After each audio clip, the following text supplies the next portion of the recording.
এই মুহূর্তে যে খবরে নজর রাখবো, আবাস যোজনায় উপভোক্তাদের তথ্য পুড়িয়ে দেওয়ার অভিযোগ গলসির শিররাই গ্রাম পঞ্চায়েতের অঞ্চল সভাপতি পরিচালকের বিরুদ্ধে। পরিস্থিতি নিয়ন্ত্রণে আনতে ঘটনাস্থলে গলসি থানার পুলিশ বাহিনী। গরিবদের সঙ্গে প্রতারণা করছে পঞ্চায়েত প্রধান, অভিযোগ বিজেপি। এই মুহূর্তে আমাদের সঙ্গে ফোন লাইনে রয়েছে প্রতিনিধি চন্দন সেনগুপ্ত। চন্দন, ঠিক কি অভিযোগ উঠে আসছে? পঞ্চায়েত আছে, সেই পঞ্চায়েতে হঠাৎ দেখা যাচ্ছে সামনে কিছু কাগজ বা তথ্য পুরানো হচ্ছে।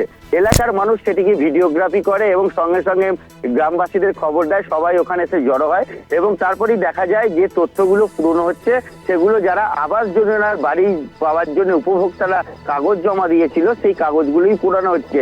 এরপরে কিন্তু তারা অভিযোগ করে যে এলাকার যে অঞ্চল সভাপতি আছে আশিস রায়, তার নেতৃত্বে এই কাজ হচ্ছে। এই নিয়ে তারা সরব হয়, চেঁচামেচি শুরু হয় এবং এবং অশান্তির পরিবেশ সৃষ্টি হয়। সেই অশান্তির খবর পেয়ে তড়িঘড়ি ঘটনাস্থলে এসে পৌঁছায় পুলিশ এবং সঙ্গে সঙ্গে সেখান থেকে লোকজনদের সরিয়ে দেওয়া হয়। এবং যেটা জানা যাচ্ছে যে পঞ্চায়েতের যে সমস্ত তথ্য ছিল আবাস যোজনার, সেই নথিগুলোই কিন্তু পোড়ানো হচ্ছিল, এমনটাই কিন্তু ছবিতে দেখা যাচ্ছে। এরপরে কিন্তু পুলিশ একটি সুমোটো মামলা করবে বলে মনস্থির করলেও গ্রামবাসীরা কিন্তু আজকে একটা মামলা করতে চলেছে, এফআইআর করতে চলেছে। এবং যেটাও জানা যাচ্ছে যে ওই এলাকার যে অঞ্চল সভাপতি আশিস রায় পুরোপুরি ব্যাপারটাকে অস্বীকার করেছে এবং বিজেপি বলছে যে তৃণমূলের এটা কালচার, সেই কারণেই এটা করা হয়েছে। এক কথায় বলা যায় যে একে অপরের দিকে কিন্তু এর মধ্যেই কাদা ছোড়াছুড়ি শুরু করে দিয়েছে এই ঘটনায়। স্বাভাবিকভাবে এই আবাস যোজনা নিয়ে একের পর ঘটনা সামনে আসার পর এইরকম একটা চাঞ্চল্যকর ঘটনায় কিন্তু এলাকায় চাঞ্চল্য ছড়িয়েছে। কিন্তু চন্দন, এত গুরুত্বপূর্ণ তথ্য সেগুলো পুড়িয়ে দেওয়া হচ্ছে, পঞ্চায়েত প্রধানের বিরুদ্ধে অভিযোগ উঠছে, তিনি কি বলছেন? দেখো, পঞ্চায়েতে যে অঞ্চল সভাপতি আছে আশিস রায়ের বিরুদ্ধে অভিযোগ।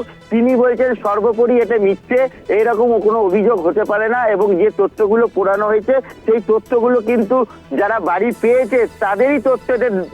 মানে কাগজগুলো মানে দুরকম কাগজ ছিল, কাগজে ভুল ছিল যেগুলো, সেগুলোই পুরানো হয়েছে এই বলে কিন্তু তিনি একটা ছাপাই দিচ্ছেন। কিন্তু গ্রামবাসীরা বলছেন আদতে তা নয়, যারা বাড়ি পায়নি তাদেরও তথ্য ওখানে রয়েছে, এমনটাই কিন্তু অভিযোগ আনছে আশিস রায়ের বিরুদ্ধে। তসমিনা, বেশ চন্দন, তুমি নজর রেখো। আপাতত ধন্যবাদ তোমাকে।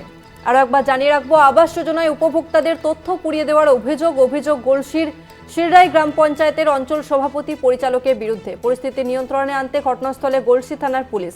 গরিবদের সঙ্গে প্রতারণা করছে পঞ্চায়েত প্রধান, অভিযোগ বিজেপির, যদিও সমস্ত অভিযোগ অস্বীকার করেছেন উপপ্রধান।